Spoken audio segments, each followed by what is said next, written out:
In this video, I'll show you exactly how to set up your AT&T Wi-Fi extender step by step so you can boost your Wi-Fi signal and eliminate dead zones in your home. Step 1. Plug in the extender near your gateway. First, plug your AT&T Wi-Fi extender into a wall outlet close to your AT&T gateway. Keep it nearby for the initial setup so it gets a strong signal. Wait for the light to turn solid white or blinking white. That means it's ready to connect. Step 2. Open the Smart Home Manager app. Then open the Smart Home Manager app on your phone. If you don't have it yet, download it from the App Store or Google Play. Sign in using your AT&T Internet account. Step 3. Add the extender. In the app, tap Home Network, then Wi-Fi Extenders, and choose Add Extender.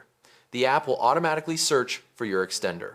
Step 4. Connect through the app. When your extender appears, select it and follow the prompts. The app will check the signal, confirm the location, and pair it with your gateway.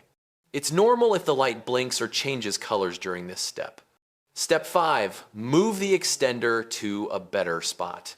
Once it's connected, unplug the extender and move it to a better location.